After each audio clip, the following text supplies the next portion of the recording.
위중증 환자가 급증하면서 정부가 사회적 거리두기를 다시 강화했어요. 정부가 유턴이 아닌 속도 조절을 하고 있는 거다라는 입장을 밝히기도 했는데요.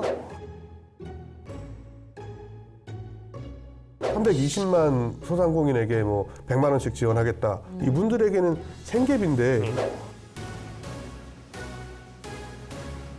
업주들에게만 과태료가 부과되는 게 과도한 거 아니냐.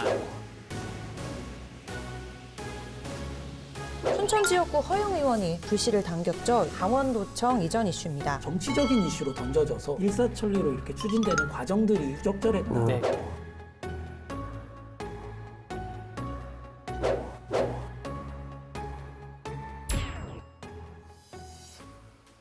네, 기사에서 못 다전한 강원 기자들의 진심, 강원 기자회견 시작하겠습니다. 네, 오늘도 박건상 선배와 강원일보 최기영 henson 기자님 그리고 청년 변호사 강대규 변호사님이 함께합니다.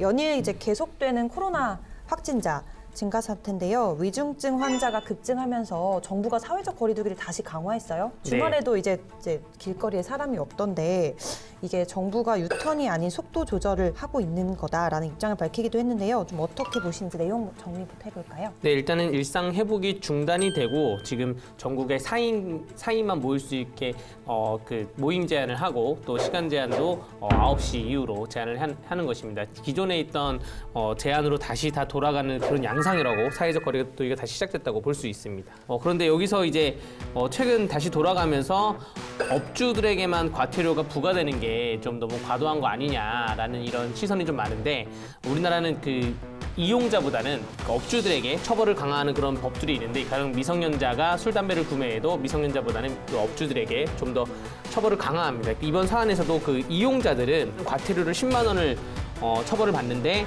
업주들은 과태료 300만 원을 부과가 내리거든요. 최근에 방역 패스를 사고 파는 그런 글까지 올라왔습니다. 근데 이를 속아내지 못하면 이게 업주 책임이 되는 거예요. 업주가 이제 업주가 그렇다고 뭐 압수수색 건이 없는데도 업주가 감시를 했는데 방역 패스를 받는데도 불구하고 업주가 과태료를 300만 원을 맞게 되는데 이 미성년자인 경우에는 사리 분별이 좀 불가해서 뭐 그렇다 치더라도 성인들의 경우에는 이용자들이 과태료가 더 많아야 되지 않냐 이런 좀 얘기가 좀 많습니다. 이용자들에게 과태료 300만 원을 부과하고 반대로 업주들에게 뭐 10만 원이든 100만 원을 부과하면 이용자들이 방역 수칙을 함부로 위반하지 않을까라는 생각이 들고요. 지금 커뮤니티에 올라오는 글이 그냥 걸리면 너 나도 걸려봤다. 걸리면 그냥 10만 원 내면 되더라. 뭐 이런 안일한 시각까지 오는 거고요. 좀 특이한 게 제가 아는 희한한 케이스 중에는 그 업주가 그 백신을 안 맞은 경우가 있어요. 1차도 안 맞고 2차도 안 맞았어요. 업주가 자기는 무서워서 못 맞겠대요. 그러면서 영업은 계속 하거든요.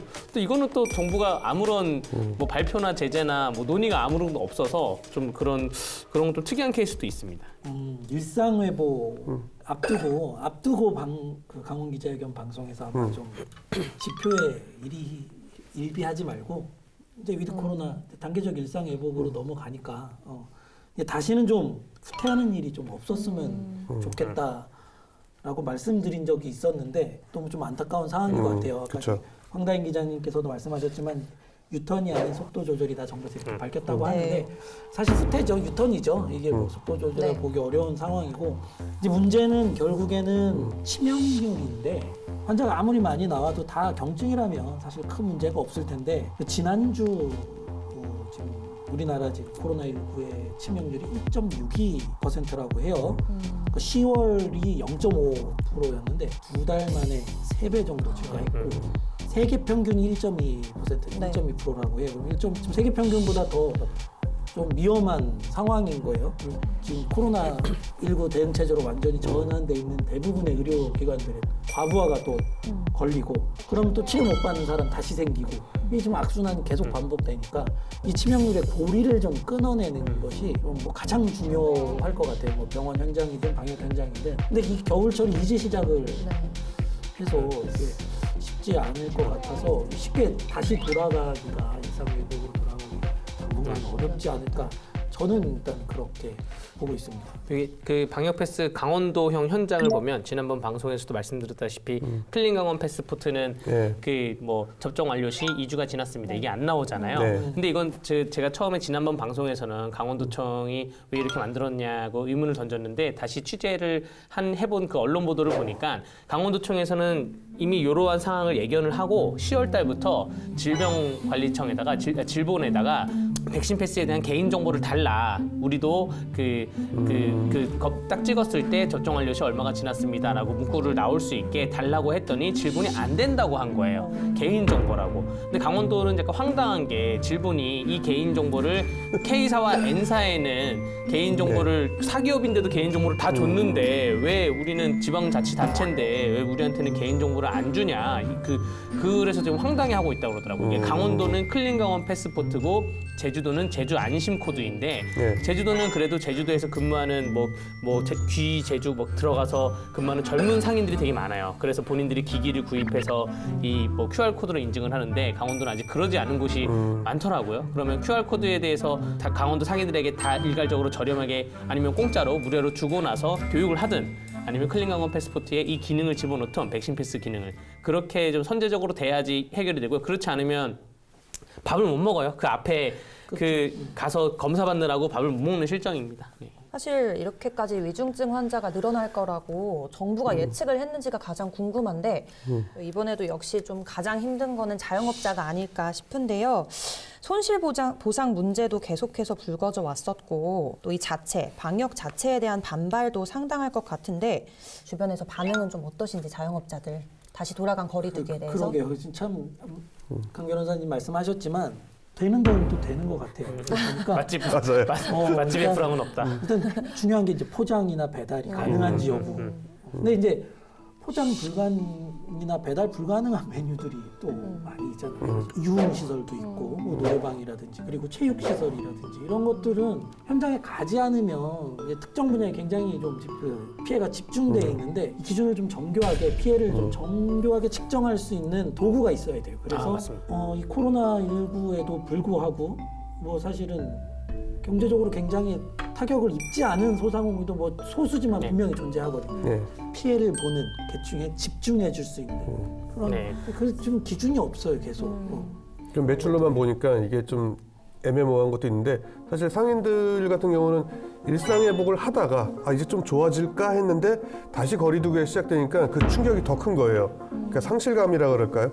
이제 다시 좀 나도 해봐야지라고 생각했다가 다시 또 막혀버리니까 이런 상실감이 더 큰 건데 사실 뭐 정부에서 320만 소상공인에게 뭐 100만 원씩 지원하겠다라고 하는데 사실 100만 원 저희 얼마 안 되는 상황이잖아요. 너무 작은 근데 금액이네요. 이분들에게는 생계비인데 이게 100만 원이라는 돈이 우리에겐 커 보이지만 또 요거에 대해서도 좀 실질적인 이런 보상, 이런 실질적인 지원이 좀 필요하지 않을까라고 생각이 듭니다. 좀.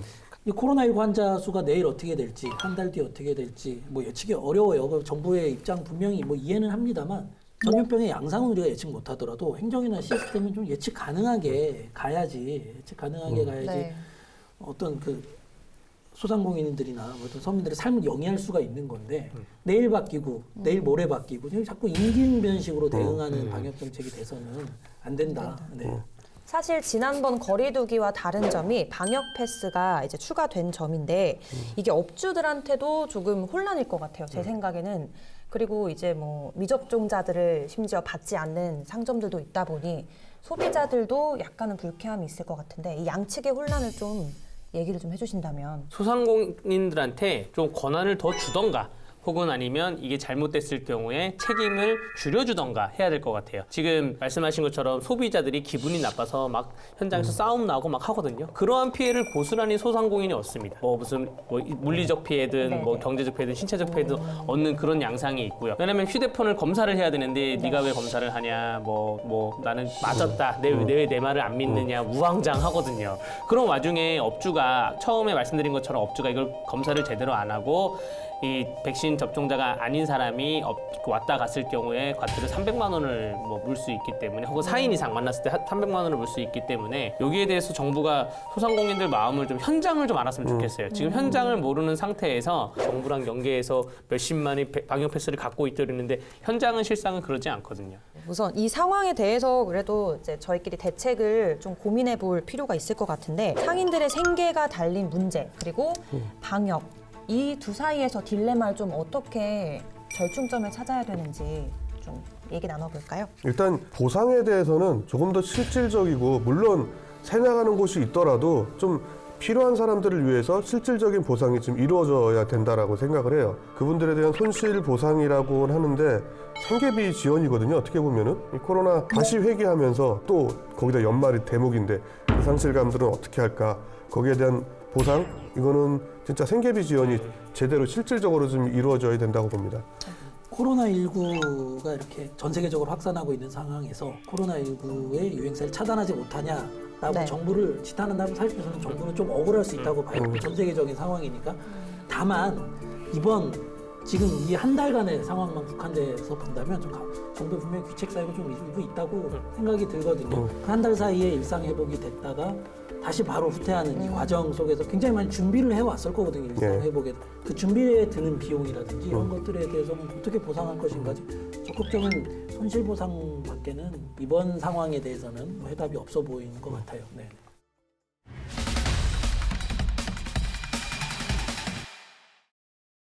네, 다음 주제로 넘어가 보겠습니다. 수차례 논란이 돼온 강원도청 이전 이슈입니다. 춘천 지역구 허영 의원이 불씨를 당겼죠. 이제 이전 방안 문제에 대해서 본격화되면서 이게 사실상 합의가 됐다. 이런 얘기가 나오고 있어요. 정리 좀 해주실까요? 일단은 실무협의가 끝났다로 이해하면 될 것 같아요. 근데 도와 춘천시가 이해하는 기준에 볼 때 입장의 결이 조금 다른 것 같아요. 일단은 캠프 페이지와 현청사 부지를 만약에 캠프 페이지를 이전한다고 결정될 경우에 뭐 기정사실화돼 있는데 아직 캠프 페이지 이전한다고 결정을 내린 바는 없습니다. 뭐 네. 사실 눈 가리고 아웅하는 것 같긴 하지만 그럼 이전 시에 이 교환을 어떻게 할 것인가의 방식은 실무협의를 거쳐야 되고 그 실무협의 한번 하려다가 못하기도 하고 하여튼 우여곡절이 많았죠. 네. 근데 실무협의는 어쨌든 했고 그 결과도 지금 이제 보고가 된 것 같아요. 뭐 저기 지휘부나 도의회나 뭐 의원들에게도 일단 쟁점은 세 가지예요. 쟁점은 세 가지인데 캠프 페이지 이전이 확정됐을 경우에 현청사는 이제 춘천시 소유가 되는데 그것은 어떻게 할 것인가, 어떻게 활용할 것인가. 이거는 실무협의의 결과 춘천시가 용역을 해서 춘천시가 판단하는 것으로. 그러면 도청이 갈 캠프 페이지에 원래 계획은 창작 종합개발지원센터. 그러니까 뭐 말은 어려운데 거기에 공연장 들어오고 뭐 이제 강원도 그 춘천 곳곳에 이제 산저에 있는 뭐 극단이라든지 뭐 교양 악단이라 그러나요? 이제 뭐 공공의 문화예술 문화공간도. 것들이 네네. 다 이제 입주시켜서 복합 콤플렉스죠. 그러니까 복합 콤플렉스를 만들려고 했던 거였는데 지금 도청사가 그 부지로 가게 됐으니 그러면 이 공연시설은 어떻게 할 것인가? 사실 이제 부지가 넉넉하지 않기 때문에 6만 평방미터 규모라 그 부분은 도가 결정하는 것으로 도가 용역을 해서 별도 다 용역을 하는 거예요. 그렇다면 핵심은 부지를 어떻게 바꾸느냐, 이제 어떻게 바꾸느냐의 부분에 있어서 도는 어느 정도 합의를 봤다고 생각을 하는 것 같고요. 춘천시에서는 조금 더 논의가 필요하다. 논의가 필요한 건 뭐 맞아요. 분명히 캠프 페이지 실제로 부지가 바뀌는 건 아마 뭐 일단적인 문화재 발굴 조사도 아마 끝났고 다음 도정 다음 시정이 될 거예요. 아마 1년 후 또는 2년 후. 지금 그 도청사 예전 부지 그러니까 캠프 페이지의 땅값이 이제 평방미터당 한 30만 원. 네. 조금 넘고 현재 도청사 부지는 50만 원 조금 넘어요. 그러니까 현재 가치로 보면 도청사 부지가 조금 더 값어치가 있는데 용도 변경을 해야 되잖아요. 캠프 페이지에다가 그쵸. 이제 건물을 지으려면 그런 경우에 이제 한 2배 가량 상승한다고 하더라고요. 캠프 페이지 부지가. 그럼 역전이 발생하겠죠. 그럼 그 차액을 어떻게 보존할 거냐? 춘천시의 입장에서는 뭘 좀 더 받아야 되는 상황이 되는 거예요. 그래서 춘천시에서 이제 계속 요구했던 건 도유지를 더 붙여달라. 근데 차액을 보존해줘야 된다는데 합의를 한 것 같아요. 보존을 해줘야 된다는데 합의를 했고 도에서는 내부적으로 결정한 것이 도유지는 붙여줄 수 없다. 그러면 어떻게 할 것인가? 그건 추후에 논의하자. 다만 제가 볼 때는 긍정이 될 차액을 보존해주는 네. 가능성이 이제 굉장히 높은데 이제 방법 중에 하나겠죠. 근데 방법 중에 하나인데 이제 이 부분이 민감한 거예요. 이제 이 부분이 사실상 합의라고 이제 제가 기사를 썼고요. 보도가 나가니까 춘천시의 입장에서는 마치 춘천시가 손해 보는 네. 것으로 비칠 그쵸. 가능성이 매우 높다. 근데 이제 기사에 제가 명확하게 썼는데 상호 차액은 협의를 통해 보전하는 방안을 찾는다. 근데 사실은 이제 그런 숨어 있는 문장들을 사실 찾기가 좀 이제 어려운 그쵸. 부분이고 이제 제목 제목을 보고, 보고 네. 이제 판단하기 굉장히 많은 갈등이 있습니다. 그쵸. 거기선 돈이 좀 못 붙여준다는 거예요. 결론은. 그렇다면 결국에는 돈으로 주는 방법밖에 없는데 이 결정은 지금 시정이 아니라 다음 시정이 될 텐데 그리고 도정도 다음 도정이 이 합의 결과가 번복될 가능성이 있어요. 다음 도정에. 그렇죠.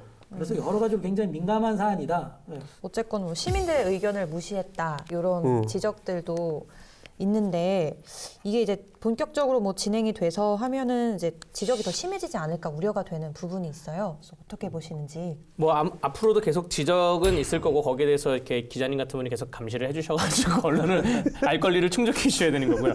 이게 춘천시에서는 만약에 손해를 본다 그러면 이거는 춘천 시의원분들은 좀 가만히 계시면 안 되는 거고 춘천 시민들도 약간 붕괴를 하게 되지 않을까라는 거고요. 물론 강원도청이 춘천시에 있기 때문에 춘천시가 어느 정도 얻어가는 이익이 있어서 그거를 상쇄해야 되는 의견도 좀 있더라고요.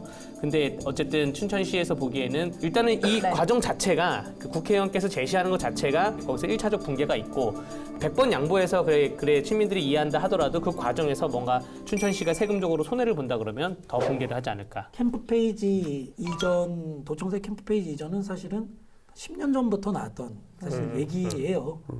캠프 페이지는 어쨌든 2005년에 반환이 돼서 네. 그동안 이제 뭐 정화 과정이나 이제 이런 것들이 한 10년을 거쳐서 2014년인가요?